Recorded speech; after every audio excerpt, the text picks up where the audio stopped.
Os sacramentos ocupam um lugar central em toda a economia da salvação, pois constituem os meios ordinários escolhidos por Deus para comunicar aos homens os frutos da redenção realizada por nosso Senhor Jesus Cristo. Segundo a doutrina constante da Igreja, exposta com particular profundidade por São Tomás de Aquino e sistematizada pelo Catecismo de Trento, os sacramentos não são simples cerimônias religiosas, nem meros símbolos destinados a recordar realidades espirituais. Eles pertencem à própria estrutura da encarnação. Assim, como o Filho de Deus quis salvar o homem assumindo uma natureza humana visível, também quis continuar sua obra santificadora através de sinais visíveis que comunicam realidades invisíveis. A lógica sacramental nasce, portanto, da própria lógica da encarnação. Deus não quis salvar os homens apenas por uma ação interior invisível, quis servir-se de elementos materiais para transmitir graças sobrenaturais, de modo que aquilo que os sentidos percebem exteriormente conduzisse a alma às realidades invisíveis da vida divina. Por essa razão, o Catecismo de Trento define os sacramentos como sinais sensíveis instituídos por Cristo para significar e produzir a graça. A definição apresentada aprofunda ainda mais esse conceito, ao afirmar que o sacramento é um sinal que realiza a graça pela significação. Essa frase resume uma das mais altas sínteses da teologia sacramental de São Tomás de Aquino. O sacramento é sinal porque torna perceptível aos sentidos uma realidade espiritual. Entretanto, ele não é apenas um sinal. Uma pintura de água não lava. A palavra fogo, escrita numa folha, não aquece. Um desenho de pão não alimenta. Há muitos sinais que apenas representam algo sem produzir aquilo que representam. O sacramento, porém, pertence a uma categoria única de sinais. Ele produz aquilo que significa. A água do batismo significa purificação espiritual e, ao mesmo tempo, purifica realmente a alma. A absolvição sacramental significa perdão e, ao mesmo tempo, perdoa verdadeiramente os pecados. A Eucaristia significa alimento espiritual e, ao mesmo tempo, alimenta efetivamente a alma com a própria vida de Cristo. A significação e a produção da graça estão unidas. Essa união entre significação e eficácia leva diretamente ao conceito de causa eficiente, destacando que, quando se afirma que o sacramento realiza a graça, entra-se imediatamente no campo da causalidade. Surge então uma pergunta fundamental: quem produz a graça? A resposta de São Tomás é absoluta e inequívoca. Somente Deus pode produzir a graça. A graça não é uma energia criada nem um simples favor divino. Ela é uma participação real na própria vida de Deus. Como somente Deus pode comunicar sua própria vida, somente Deus pode ser a causa principal da graça. Nenhuma criatura possui poder para criar graça. Nenhum anjo, nenhum santo, nenhum sacerdote, nenhum elemento material pode por si mesmo produzir uma participação sobrenatural na natureza divina. A graça procede exclusivamente de Deus. É precisamente nesse ponto que aparece a distinção entre causa principal e causa instrumental, tão enfatizada. Deus é a causa primeira, a causa principal, a fonte de toda a graça. Os sacramentos são causas instrumentais. Para compreender essa doutrina, São Tomás utiliza exemplos extremamente simples. Quando um homem escreve uma carta, pode-se dizer que a caneta escreve. A afirmação é verdadeira. Entretanto, num sentido mais profundo, quem escreve é a mão que utiliza a caneta. Mais profundamente ainda, quem escreve é a inteligência que dirige a mão. A caneta produz realmente algo, mas produz como instrumento. Sua ação depende inteiramente daquele que a utiliza. O mesmo ocorre com um pincel nas mãos do pintor, com um martelo nas mãos do carpinteiro ou com um bisturi nas mãos do cirurgião. O instrumento realiza uma ação verdadeira, mas sua eficácia deriva da causa principal que o move. Os sacramentos operam exatamente dessa maneira. Eles produzem a graça, mas não por uma virtude própria e independente. Produzem-na porque são instrumentos utilizados por Deus. Quando alguém recebe validamente um sacramento, não é a água que age por si mesma, nem o óleo que age por si mesmo, nem as palavras do sacerdote consideradas isoladamente. É Deus quem age através desses elementos.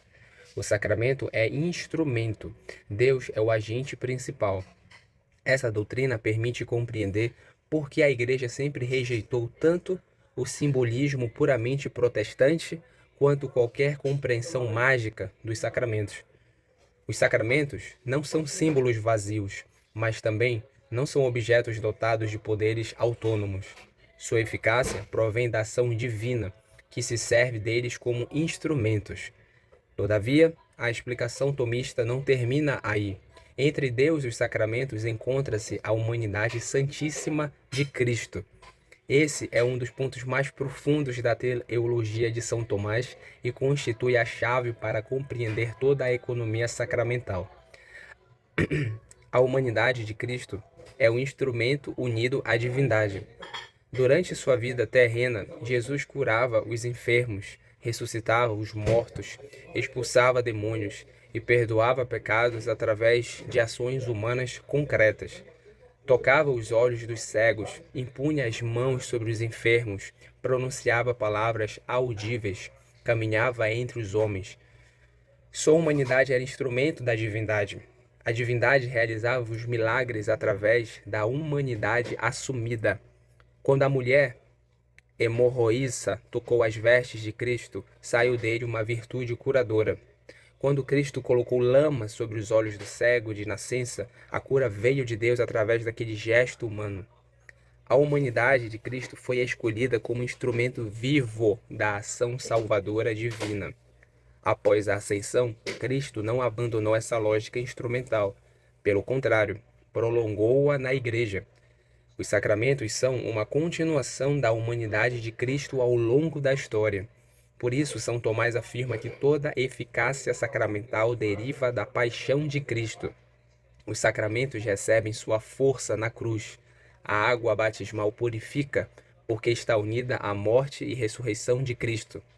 A absolvição perdoa, porque está unida ao sangue derramado no Calvário. A Eucaristia alimenta, porque contém o corpo entregue e o sangue derramado do Salvador. Tudo converge para Cristo. Tudo procede de Cristo, tudo recebe sua eficácia da humanidade glorificada de Cristo. Essa perspectiva permite compreender outra expressão presente nos pensamentos de São Tomás, o sacramento como instrumento específico. São Tomás distingue entre instrumentos genéricos e instrumentos específicos. Uma pedra pode ser utilizada para muitos fins diferentes. Já um instrumento especialmente construído para determinada função possui uma relação mais direta com o efeito que produz. Um bisturi foi feito para cortar tecidos. Uma chave foi feita para abrir uma fechadura. Uma pena foi feita para escrever. Cada instrumento possui um efeito próprio. Da mesma forma, cada sacramento foi instituído para produzir uma graça específica. Não existe um sacramento genérico. Cada um prolonga um mistério particular na vida de Cristo e comunica uma participação específica nesse mistério. É nesse contexto que surge a noção de res tantum, presente também em São Tomás de Aquino. A expressão designa a realidade espiritual própria produzida pelo sacramento, isto é, a graça sacramental específica. O batismo produz o novo nascimento espiritual. A crisma produz a plenitude do Espírito Santo e a fortaleza para a vida cristã. A Eucaristia produz união com Cristo e unidade com a Igreja. A penitência produz perdão e reparação. O matrimônio produz a caridade conjugal. A ordem produz a graça do sacerdócio e do serviço. A unção dos enfermos produz fortalecimento, cura e compaixão. Cada sacramento é orientado para um efeito próprio. Cada um foi moldado por Cristo para realizar uma missão específica na santificação da alma. Essa compreensão permite perceber por que os sacramentos da nova aliança diferem profundamente dos sacramentos da antiga lei. São Tomás dedica longas questões da Suma Teológica a essa comparação. Isso é muito interessante. No Antigo Testamento existiam sinais sagrados instituídos por Deus: a circuncisão, os sacrifícios no templo, as purificações legais, o Cordeiro Pascal e muitos outros ritos possuíam um papel importante no plano da salvação. Contudo, esses sinais apontavam para uma realidade futura. Eles significavam Cristo que ainda viria. Não possuíam a mesma eficácia dos sacramentos cristãos, porque a redenção ainda não havia sido realizada historicamente. Seu valor derivava da fé no Messias prometido. Abraão foi justificado pela fé em Cristo futuro. Moisés foi salvo pelos méritos futuros de Cristo. Davi foi santificado pela esperança no Redentor vindouro. Todos recebiam a graça por causa de Cristo, mas não através dos mesmos instrumentos eficazes que possuímos hoje. Por isso, São Tomás ensina que os sacramentos da antiga lei não eram causas eficientes da graça da mesma forma que os sacramentos da nova lei. Eles eram, sobretudo, sinais proféticos, indicavam a salvação futura, eram figuras, sombras e prefigurações. São Paulo utiliza precisamente essa linguagem ao afirmar que as instituições antigas eram sombra dos bens futuros. Os sacramentos cristãos, pelo contrário, estão ligados a uma redenção já realizada. Não apontam para uma cruz futura, aplicam os frutos de uma cruz já consumada. Não anunciam uma ressurreição futura, comunicam a vida da ressurreição já realizada. Não esperam a vinda do Messias, distribuem os méritos do Messias que veio, morreu, ressuscitou e reina glorioso à direita do Pai.